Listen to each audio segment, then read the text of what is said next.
السلام علیکم ورحمۃ اللہ وبرکاتہ۔ قرآن کریم کو مکمل پڑھنے کے سفر میں آپ کا خیر مقدم کرتا ہوں۔ ہم نے پہلا پارہ شروع کیا ہے جس میں سورہ بقرہ کی 6 آیتیں ہم پڑھ چکے ہیں۔ ابھی تک ہم کافی ڈیٹیل میں چیزوں کو پڑھتے ہیں، ہر لفظ کو ورڈ بائی ورڈ ہم اس کو انالائز کرتے ہیں کہ یہاں کیا ہوگا۔ ان چیزوں کو ہم اب تھوڑا ہلکا جیسے جیسے آگے بڑھیں گے تو ہم ڈیٹیل میں کم جائیں گے، کیونکہ یہ چیزیں بار بار ریپیٹ ہوئیں گی تو آپ کے ذہن میں آ ہی جائیں گی یہ چیزیں۔ آئیے آج کا سبق شروع کرتے ہیں۔ اعوذ باللہ من الشیطان الرجیم، بسم اللہ الرحمن الرحیم۔ ختم اللہ علی قلوبہم وعلی سمعہم وعلی ابصارہم غشاوہ وَلَهُمْ عَذَابٌ عَظِيمٌ۔ اس آیت میں سب سے پہلا لفظ ہے لفظ خا۔ خا ان حروف میں سے ہے جو ہمیشہ موٹے ہوتے ہیں، تو اسے موٹا کریں۔ ختم اللہ، لفظ اللہ بھی پر ہوگا، لفظ اللہ سے پہلے اگر کہیں زبریہ پیش ہو تو ہم لفظ اللہ کو پر کرتے ہیں۔ وَعَلَى سَمْعِهِمْ وَعَلَى أَبْصَارِهِمْ وَعَلَى عَلَى یا سے پہلے کھڑا زبر ہے، کھڑے زبر کے بعد ابصارہم حمزہ دوسرے کلمے میں ہے، علی الگ ورڈ ہے، ابصارہم الگ ورڈ ہے، اس لیے ہم یہاں پر مد منفصل کریں گے۔ حرف مد کے بعد اگر حمزہ دوسرے کلمے میں ہو تو مد منفصل کرتے ہیں۔ علی ابصارہم میں مد منفصل ہے، اور ابصارہم میں با ہے۔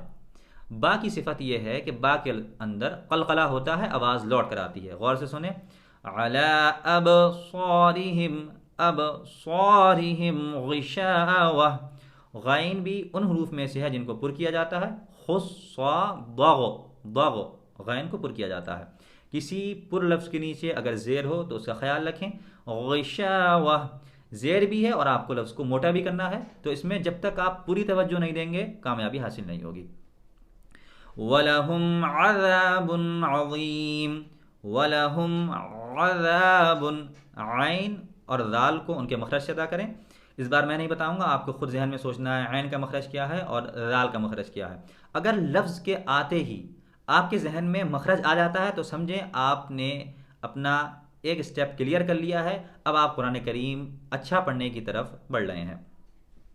وَلَهُمْ عَذَابٌ عَظِيمٌ، جو مخرج ذال کا ہے وہی مخرج وا کا ہے، عذا ذال، عظیم وا، بس فرق یہ ہے کہ ذال کو باریک کیا جاتا ہے اور وا کو موٹا کیا جاتا ہے۔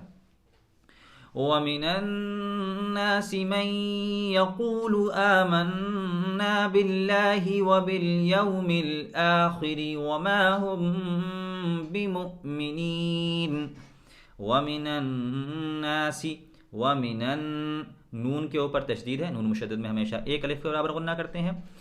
مَن يَقُولُ، نون ساکن کے بعد اگر حروف یرملون میں سے کوئی لفظ آئے تو وہاں کیا ہوتا ہے، ہم پڑھ چکے ہیں پہلے، ذہن میں سوچیں وہاں کیا ہوتا ہے۔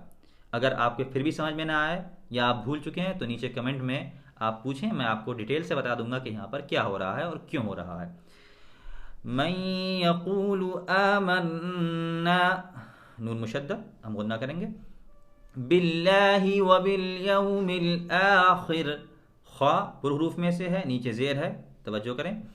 وما هم بمؤمنین، يخادعون الله والذين آمنوا وما يخدعون إلا أنفسهم وما يشعرون، في قلوبهم مرض فزادهم الله مرضا، في قلوبهم بهم، میم کے اوپر اگر تشدید لگی ہو، میم مشدد ہو، وہاں بھی ہم ایک الف کے برابر غنہ کرتے ہیں۔ نون مشدد اور میم مشدد ہمیشہ ایک الف کے برابر۔ قرآن کریم کی خوبصورتی تبھی آئے گی جب آپ کا ایک پیٹرن ہوگا۔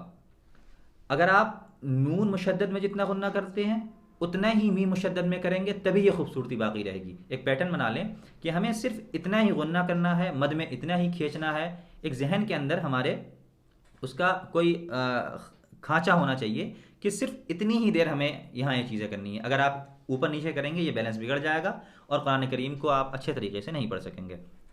مرض، یہاں بھی ہم اخفا کریں گے، کیوں؟ کیونکہ نون ساکن اور تنوین کے بعد اگر حروف حلقی کے علاوہ کوئی لفظ ہو تو وہاں ہم اخفا کرتے ہیں، تو ضاد کے اوپر تنوین ہے، اور تنوین کے بعد لفظ ہے فا جو حروف حلقی میں سے نہیں ہوتا ہے، اس لیے یہاں پہ ہم غنہ کر رہے ہیں. مرض، ضاد کا مخرج ہمیشہ دھیان رکھیں، اس کی پریکٹس کرتے رہیں. فزادهم اللہ مرضا ولهم عذاب علیم بما كانوا يكذبون. آج کا سبق یہیں ختم ہوتا ہے، انشاءاللہ آگے ہم کل پڑھیں گے.